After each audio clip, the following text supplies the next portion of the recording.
recognized. Thank you, Mr. Chairman. Let's go through the history of the Epstein files. During the Biden administration, this was cause celeb number one for the extreme MAGA right, that there was some massive conspiracy to hide Democratic political involvement in Jeffrey Epstein's sex trafficking ring. It was promoted and perpetuated by Kash Patel and Dan Bongino over and over and over again. It is probably the #1 conspiracy theory on the online MAGA right. And it was pushed and pushed and pushed that they had to release the files, they should release the files. And Donald Trump was asked on the campaign trail, should the Jeffrey Epstein files be released? And he said yes. Donald Trump comes into office, and Pam Bondi releases a small portion of the Epstein files that had primarily already been public.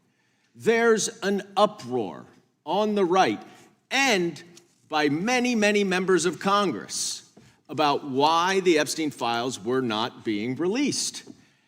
Pam Bondi says, she writes a memo or an email saying that she wants an explanation for why there aren't more files that are released within 24 hours, and that within 2 weeks she intends to release them. Then the FBI spends tens of thousands of hours going through the files to redact them. Redact, obviously, what you would need to redact, which is the identification information and any other information about the victims. That lasts a couple months. All of a sudden, it goes quiet. It goes quiet. Suddenly, Congresswoman Luna and others who have been pushing so aggressively for the Epstein files to be released decide we're going to stay quiet. And all of a sudden, they're not released. Well, what do we learn next? Oh, we learn, actually, this whole right-wing conspiracy theory is BS. It is bogus, and Donald Trump is in the Epstein files.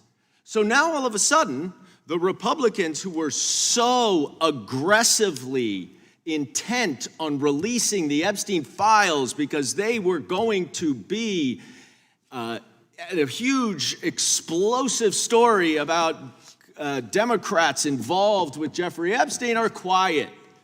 So the irony of these Republicans accusing the Democrats now of only being interested in this is for political purposes is so thick that it is almost sucking us into the quicksand. But let's go a step further. Let's go a step further.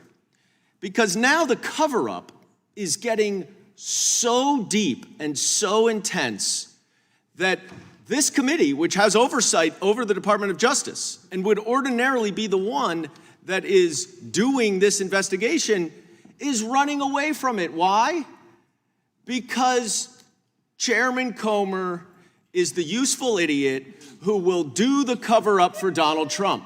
And what does that mean? Oh, well, now there is an oversight investigation, but you know what they're not asking for?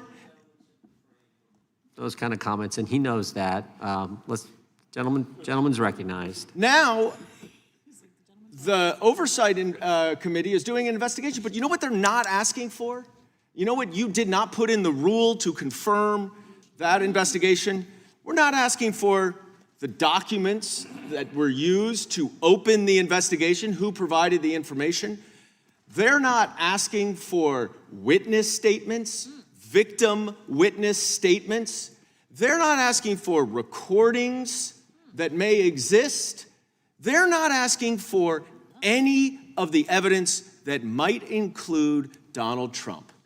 And rather than acknowledge that you're just trying to cover up for Donald Trump's knowledge and involvement in the Jeffrey Epstein scheme, you're trying to accuse us of being interested. And there's one more point that I will say quickly. This conspiracy theory that you pushed for years is bogus. And when it comes out to the American people that it is bogus, then they will know that all of your other conspiracy theories are also bogus, and your credibility is nil. And I yield back.